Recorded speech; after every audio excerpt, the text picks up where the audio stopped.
정부가 올해 쌀 생산량 전망치를 발표했는데 쌀값 안정 대책은 제외됐습니다. 시장이 과열 양상을 보이면 대책을 마련하겠다는 건데 정부 발표를 기다려온 농민들은 아쉬움을 드러냈습니다. 조합장 선거를 5개월 앞두고 충남에서 첫 부정선거가 적발됐습니다. 조합장 선거 시 후보자와 조합원이 주의해야 할 점은 무엇인지 짚어봅니다. 소의 발정을 알려주는 탐지기가 개발돼 화제입니다. 축산농가의 소득 증대와 생산성 향상에 도움을 줄 것으로 보입니다. 조리가 간편한 가공식품 소비가 증가하고 있는 가운데 가공식품 원료 중 국내산 농산물의 사용 비중은 미미한 것으로 조사됐습니다.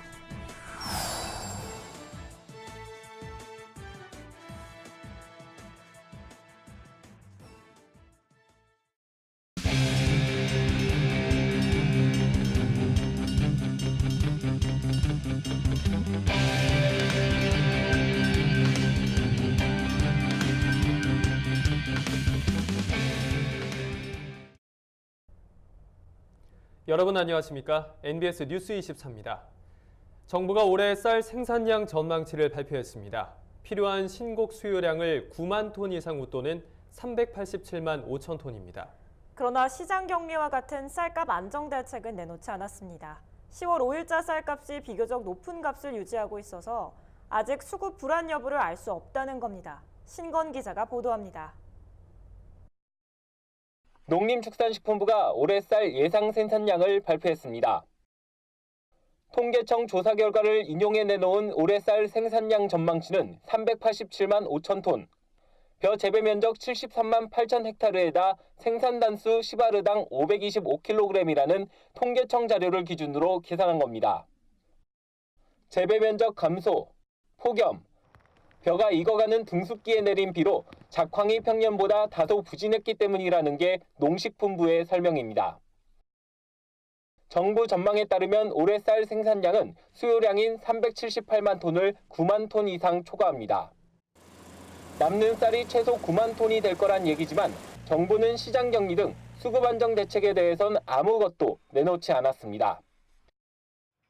10월 5일자 산지 쌀값이 80kg당 19만 4,772원으로 평년보다 19% 가까이 올랐고 지금 시장 상황을 공급 과잉인지 부족인지 판단하기 어렵다는 설명입니다.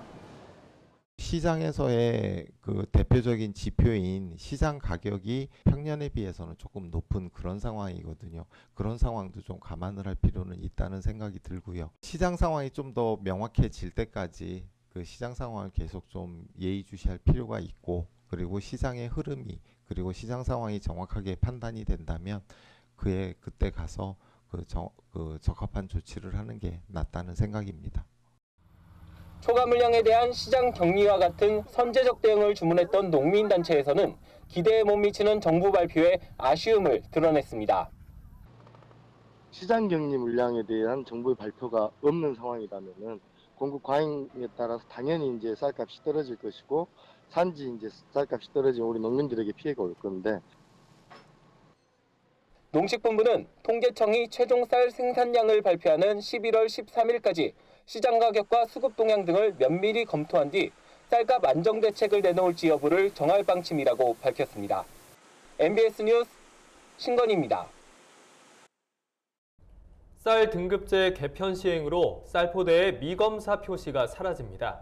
미검사 표시를 하거나 허위 표시를 할 경우 과태료가 부과되는데 이에 대해 농협 미곡종합처리장 등 양곡업체들은 우려의 목소리를 내고 있습니다. 어떤 사정이 있는지 자세한 내용 최서영 기자가 알아봤습니다. 과거 쌀포대에 표시되는 쌀의 등급은 특, 상, 보통, 등회, 그리고 미검사가 있었습니다. 그러나 10월 14일부터 쌀 등급 표시제가 개선돼 미검사 표시가 사라집니다. 2016년 10월 13일 개정된 양곡관리법 시행규칙에 따른 것으로 2년의 경과 기간을 거쳐 올 10월 14일부터 판매되는 쌀에 적용됩니다. 과거 미검사 표시 비율을 살펴보면 2015년 73.3%, 2016년 70.2%로 매우 높은 수준인 것으로 나타났습니다. 쌀 품질 고급화를 위해 도입된 등급 표시제의 취지가 훼손되고 있고 소비자의 알 권리가 침해되고 있다는 지적이 국회와 언론 등으로부터 지속적으로 제기돼 왔습니다. 그러나 이제는 기존처럼 쌀 등급 미검사로 표시했다가는 5만 원에서 200만 원의 과태료를, 등급 허위 표시 경우엔 3년 이하의 징역이나 5배 이하의 벌금, 영업 정지 처분을 받을 수 있습니다.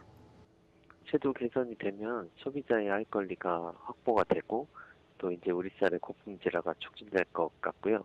소비자분들도 쌀을 구매할 때 등급이라든지 도정일자 같은 표시사항을 확인함으로써 좋은 쌀을 택하실 수 있을 것 같습니다. 하지만 우려되는 점도 적지 않습니다. 유통 과정에서 쌀의 품질이 변할 수 있다는 점입니다. 미국 종합처리장이 특으로 표시해 마트로 출하했으나 유통 과정 중 수분 함량이 높아져 상으로 떨어지는 경우 등급 허위 표시에 해당돼 미검사를 표시하는 경우보다 더 중한 처벌을 받게 됩니다. RPC로 도정을 해가지고 유통업체에서 유통하는 과정에서 변질이 됐었을 때 제재를 받을 수 있는 경우가 발생할 수 있기 때문에 보완이 좀 필요하지 않겠느냐. 그리고 유통 과정에서 또 허위로 그런 사례를 만들어버리는 경우가 있을 것 같습니다. 쌀 등급제 개편 시행이 취지에 맞게 제 기능을 수행하기 위해서는 현행 문제점들이 충분히 검토되고 보완되어 양국 유통업자들이 혼선을 초래하지 않도록 관계부처가 적극 나서야 할 것으로 보입니다. MBS 뉴스 최서영입니다. 제2회 전국 동시조합장 선거가 내년 3월에 치러집니다. 각 지역의 농협과 축협, 수협 등 조합원들을 대표할 조합장을 선출하게 되는데요. 선거가 이제 5개월 앞으로 다가온 가운데 충남에선 첫 부정선거 사례가 적발됐습니다. 벌써부터 선거가 혼탁해지는 것 아니냐는 우려가 나오고 있습니다. 정선영 기자의 보도입니다. 내년 3월 실시하는 제2회 전국 동시조합장 선거와 관련해 충남에서 처음으로 불법 사례가 적발됐습니다. 충남도 선거관리위원회는 서천에서 조합장 선거운동 목적으로 매수 행위를 한 입후보 예정자 A씨를 대전지검 홍성지청에 고발했습니다. A씨는 추석을 앞둔 지난달 17일부터 사흘간 조합원 등 47명에게 각 5만 원씩 모두 235만 원 상당의 선물 세트를 제공한 혐의입니다. 공공단체 등 위탁 선거에 관한 법률에서는 기부행위 제한 기간 전이라도 상시적으로 처벌을 하고 있는 조항이 있어요. 여기에 매수 및 이해대죄인데 선거운동 목적으로 선거인에게 금품 등을 제공하는 경우에 상시적으로 처벌을 하도록 되어 있습니다. 이번 서천건 같은 경우는 그런 사안이 유형입니다. 조합장 임기 만료일 180일 전이자 선관위의 선거관리가 위탁되는 시점인 지난달 21일부터는 후보자들의 기부 행위가 제한되고 있습니다.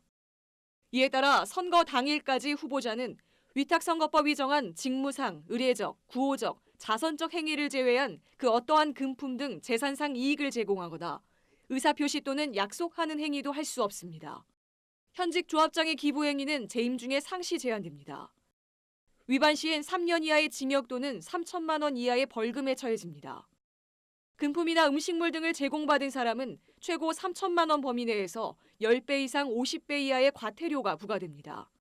자수할 경우엔 과태료가 면제됩니다. 신고자에겐 거액의 포상금이 지급됩니다. 특히 이번 조합장 선거와 관련해선 포상금이 기존 1억 원에서 최대 3억 원으로 올랐습니다. 누구에게도 그 조합장 선거와 관련해서 금품을 받지 말아주시기 바랄 부탁을 드리고요. 또 받거나 이를 목각한 경우에는 신고자 등에 대한 신분을 철저히 보호하고 있으니까 신고 제보 및 자수 부탁드립니다. 조합장 선거를 약 5개월 앞두고 벌써부터 부정선거의 조짐이 보이고 있는 만큼 앞으로 단속도 강화됩니다. 적발된 조합에 대해선 자금 지원을 제한하는 한편 무자격 조합원들에 대해서도 특별 점검을 실시할 방침입니다. 선관위는 선거법 위반 행위를 발견할 경우 국번 없이 1390번으로 신고해 줄 것을 당부했습니다. 헬로티비 뉴스 정선영입니다. 앞서 리포트에서 보신 것처럼 조합장 선거가 이제 5개월가량 남았습니다. 벌써부터 적발 사례가 발견되고 있는데요. 아무래도 법에 대해서 잘 모르는 만큼 선의의 피해자가 나올 수도 있을 것 같습니다. 주의할 점이 많아 보이는데 앞으로의 선거 일정과 주의할 점, 김인경 기자와 자세히 알아보겠습니다. 먼저 조합장 선거의 날짜, 정확히 언제인가요? 네, 내년에 열리는 제2회 전국 동시조합장 선거는 2019년 3월 13일 수요일에 치러집니다. 중앙선거관리위원회가 조합장 선거를 위탁 관리하고 있는데요. 임기 만료일 전 180일에 해당하는 지난 9월 21일부터 입후보 예정자의 기부 행위가 제한됐습니다. 내년 조합장 선거에 출마할 예정이라면 아무리 선이라도 기부를 하면 안 됩니다. 네, 기부 행위는 이미 지난 9월 말부터 금지가 됐군요. 그럼 앞으로의 선거 주요 일정은 어떻게 되나요? 네, 후보자 등록은 내년 2월 26일부터 27일까지 매일 오전 9시부터 오후 6시까지입니다. 등록 마감일 다음 날인 2월 28일부터 선거일 전날인 3월 12일까지 13일 동안 후보자는 선거운동을 할 수 있습니다. 선거 당일인 3월 13일에는 전국의 조합 등에서 오전 7시부터 오후 5시까지 투표를 진행하고 선관위에서 개표를 실시합니다. 네, 그런데 앞서 리포트의 사례처럼 선거 위반 사례가 계속해서 나오고 있거든요. 검찰 고발도 계속되고 있다고 하는데 어떤 사례들이 주로 있나요? 네, 조합장 선거는 일반 공직선거와는 다르게 규정이 아주 제한적입니다. 예비 후보자 등록 규정이 없고 후보자의 가족이나 선거 사무원을 통해서 선거운동을 할 수도 없습니다. 네. 후보자 본인만 정해진 방법에 의해 선거운동 기간에만 운동을 할 수 있습니다.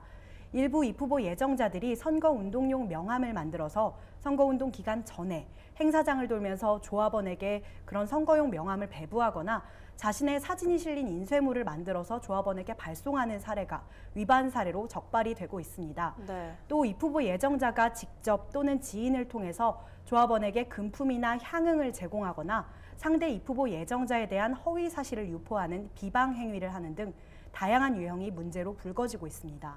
네, 농민분들도 모두 주의를 해야 할 것 같습니다. 지난 조합장 선거 때도 무심코 선물을 받았다가 선거법에 저촉됐던 사례가 있었죠. 네, 그렇습니다. 선거인인 조합원이 가장 주의를 해야 될 점은 조합장 입후보 예정자에게 금품을 받지 않는 겁니다.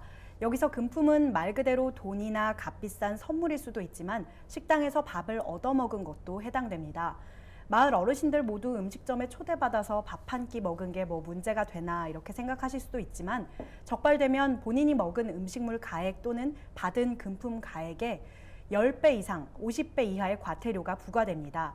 10,000원짜리 불고기 백반을 먹었다고 하더라도 최대 50만 원의 과태료를 내야 할 수도 있는 겁니다. 네, 그러면 방송을 보고 계시는 조합원들이 이렇게 식사를 대접받았거나 금품을 받았을 경우 아니면 이런 상황을 목격했을 경우에는 어떻게 하는 게 좋을까요? 네, 중앙선거관리위원회에 신고하시는 게 가장 빠릅니다. 네. 이번에 열리는 조합장 선거의 경우 선관위가 불법 선거 신고 포상금을 3억 원으로 대폭 늘릴 계획입니다.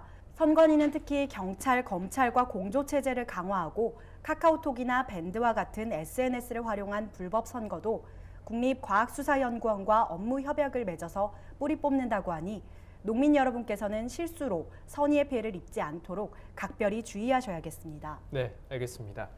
내년에 진행될 조합장 선거, 불법 행위 없이 깨끗하고 공정하게 치러지길 기대해 보겠습니다. 김민경 기자, 오늘 수고 많았습니다. 그동안 대부분의 농가에서 한우의 발정을 육안으로 확인해 왔는데요. 소의 발정을 알려주는 탐지기가 개발돼 화제가 되고 있습니다. 발정기를 정확하게 알아 적기에 수정시키면 축산농가의 소득 증대와 생산성 향상에도 도움이 될 것으로 보입니다. 김아영 기자가 보도합니다. 원주시 소초면에 있는 한 축산 농가를 찾았습니다. 농장을 운영하고 있는 이병훈 씨는 이곳에서 150여 마리의 한우를 사육하고 있습니다. 이 씨가 하루 일과 중 가장 많은 시간을 소비하는 건 바로 소의 상태를 관찰하는 일입니다. 아침 저녁으로 주로 관찰을 하는데 하루에 저희가 농장에 있는 시간은 5시간 정도는 농장에 있습니다. 저희 일괄 사육을 하기 때문에 그 번식하는데 어떤 좀 애로사항이 있어가지고 좀 유심히 좀 관찰을 하고 있는데 저희 육안으로 확인하기도 힘들고 해서 한번 발정이 한번 번기게 되면 한 20일 정도 있다 또 재발정이 오는데 그동안 저희 사료값하고 수정료하고 하면은 그 비용이 한 마리당 한 20만 원 정도 소요가 되고 있습니다. 대부분의 축산 농가에서는 육안으로 발정 확인을 해야 하는데 정확도도 낮고 노동력과 시간도 많이 든다는 게 단점이었습니다. 그러나 최근 경상대학교 축산생명학과 장홍희 교수와 국내 한 벤처기업이 3년간의 연구 끝에 한우 발전 감지기를 개발했습니다. 한우에 부착된 센서를 통해 발정을 확인해 주어 축산 농민들의 노동력과 시간을 줄여줄 뿐만 아니라 정확도도 96% 이상입니다. 국내 최초로 한우 전용 발정 탐지기 위태그라고 하고요.